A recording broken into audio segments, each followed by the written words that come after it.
Yo guys, how's it going? Mad Gaz here, and welcome back to Z Modeler 3. We are working on the VW Golf, where we last left off in part 4. I literally had the car spawned into the game, but some of the collisions for the doors and the rotation for the doors, the bonnet and the boot didn't work, so we are going to fix this now in this video. So once you've got your file loaded up like so on screen, you want to go to the right hand side where your hierarchy is, and we're going to go through and turn all the collisions that are with this model, turn them on into actual collision models. So on the bottom you should see a chassis collision, so we're just going to select that. We have selected the chassis collision. Now untick the L1, the L0, L1 or L2 if you've got any of those selected, and select collision. And all you want to do, you will see your wheel collisions appear as well, which is good, you know that that's working, and simply hit convert to compound, and that will turn the chassis collision into a bold texture.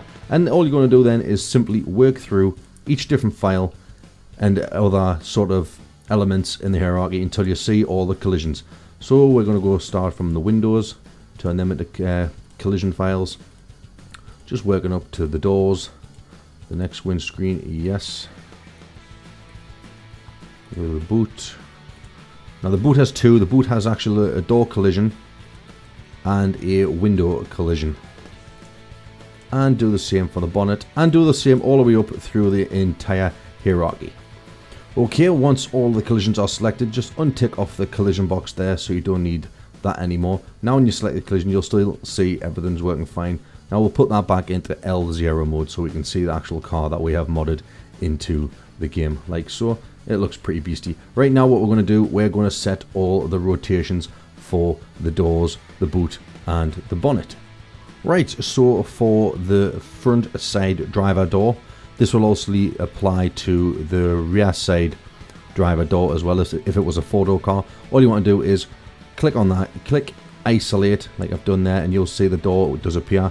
And all you're going to do is properties, go back to structure again, sorry, and untick L0, then select properties, and you'll see we're back in the property menu where you can change the different elements.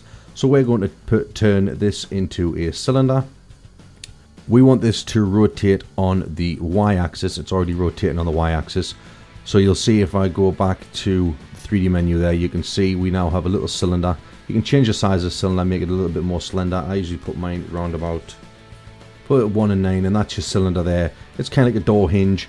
It works in retrospect to an actual door hinge. So you know it's going to rotate tightly around that point. Then you want to go down, scroll down a bit in the same menu, user defined options, and this is where we have our options. So we're going to add in rotation X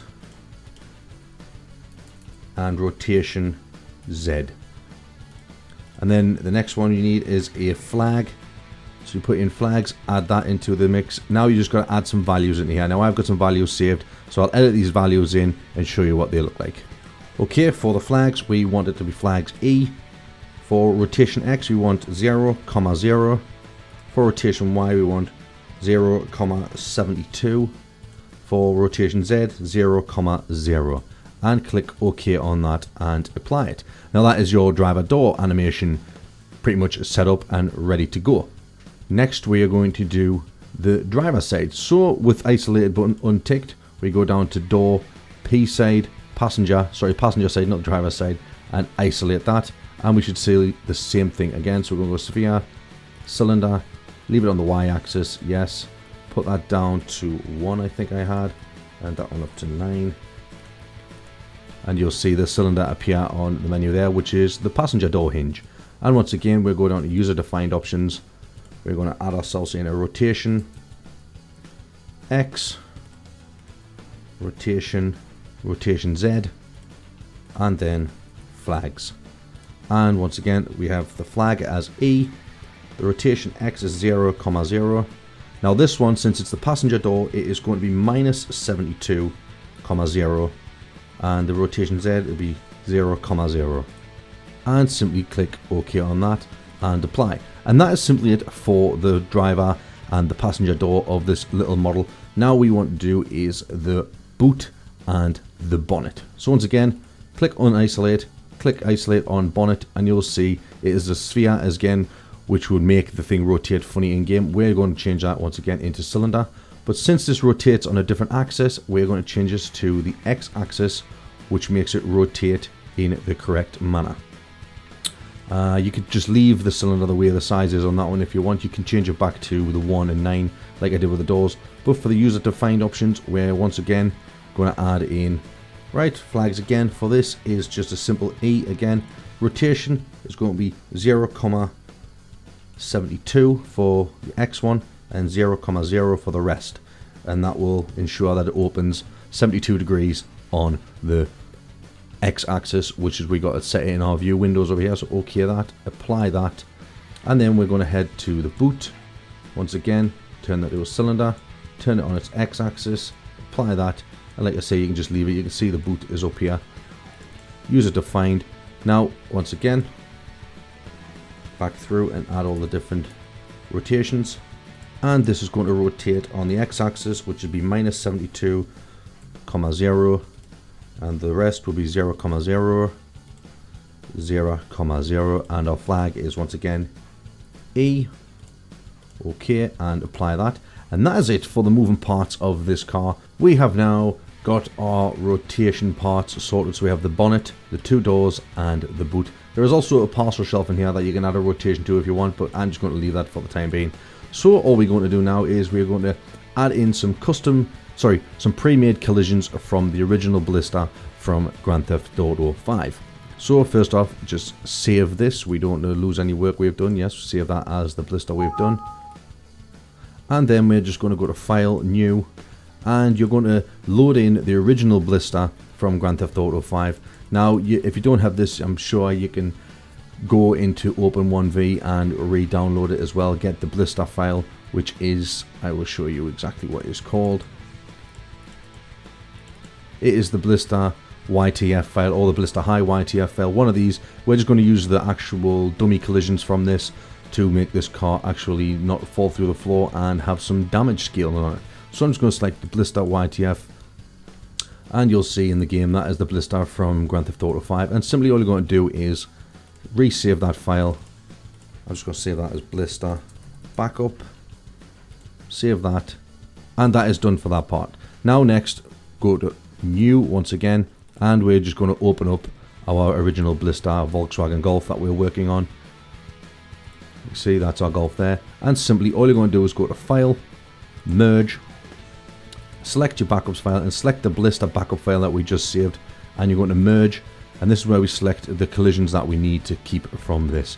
And I'm going to select the chassis dummy collision with the header for this, and there is one more, which is chassis low load collision and chassis low load header, and merge those in, and you'll see them appear on the left hand side, the right hand side in the hierarchy. So what you're going to do is select those two, drag them into the blister file, once again drag them into the chassis file, and you can isolate those if you want, just to see what they look like. You'll notice that there's already a collision file in here as well for these. So if you want to just have a look at these collision files, you can see that is what the collision file looks like for this vehicle, which is pretty cool. It's pretty similar to the Volkswagen Golf. The chassis dummy is just simply a box. We're going to check the properties of this, make sure it's fine. User defined. It's got the weight in there and the E in there already. Now, if you didn't already do this and copied them from a Grand Theft Auto 5, you have to enter these values in manually, but they're already saved in there for us, so that is good. The chassis dummy should have its own values. Yep, that is perfect. That is just what we want. So you can see there, it's got the chassis all around. If needs be, you can remodify this. I'm going to actually drag that a little bit smaller, so I'm going to go to the chassis low load, select the car as well. As you can see, it's kind of floating through the base of the car, so we're just going to chassis low load, modify, move, and on this screen here I am just going to literally move these up one, so they fit to the collisions that we need for the Volkswagen Golf. And that is pretty much it. Now you're going to go through the collisions once again and add some values and weights to them. So we now have the low load collision and the dummy collisions from the original blister model, which will make this a little bit more weighty and give it some damage physics as well. But we're going to add our own to the original chassis. So tick that, you can see that that car is there. That's fine, that's cool. And we're going to go to properties, untick the L0, properties,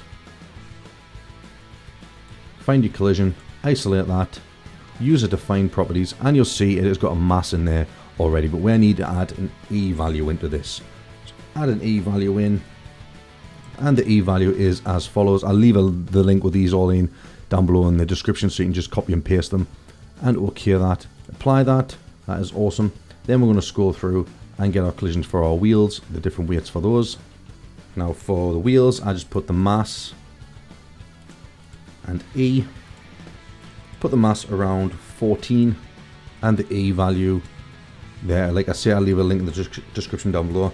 The flags, when it's the wheel LF, the one we're using with the brackets on the right hand side, you want to change this to flag AE, just like that. Now go through the rest of the wheels, selecting the collision files, add your mass, the same as what you did just before. E is the big long number like that. Flags, we're just going to have this as A, sorry, not E, it's A for the flags. Mass as 14. Good. Now that's the right front and the left front wheels sorted. Now the rear wheels have a little bit heavier weight to them, so it'll be all the same again. So mass we're going to put for the rear wheels is 21. The flags as A, and the E for the rear wheels is as follows, just like that. OK that, save that, and then the last wheel collision, E value is the long number, the flag is A, and the mass we're going to use 21 like we did before. OK, and apply that. That is your wheels collision now sorted, and the actual weight of the car is now sorted as well, so it shouldn't flip over around corners. You can add the collisions and weights to everything else, which does take a little bit of time, but you need to go through it. I'll leave a link in the description down below with all the different flags and stuff for every part of the car as well, so you can go through and add these, and we can give it a good test in game pretty much now, and that should be it, ready to go. So let's boot this up in the game and see how it looks. Right guys, here we are. This is inside of Grand Theft Auto Online. I've spawned our model into the game, what we've been working on over this past 5 episodes in Z Modeler, and it is fully working. It is pretty sweet. The only thing I haven't worked out how to do yet is to make the dials. Maybe I'll make an advanced tutorial once I learn how to do that. And obviously the glass braking as well. We have the glass collisions, but not the actual braking. As you can see now, we can mow down people with ease. We don't fall through any of the landscape. We don't fall through any of the floors and stuff.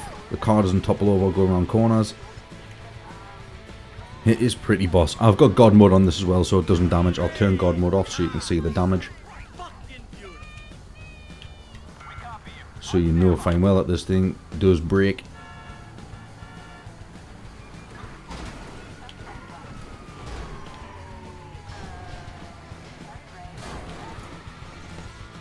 There you go guys, there's proof that this car does break. And if we step out the car door, that door works fine. Getting through the passenger side, well, that door works fine. I'll use the trainer to lift up the doors. Fingers crossed that these all work. Open, close all car doors, and then I will open all car doors. Boom. There we go guys.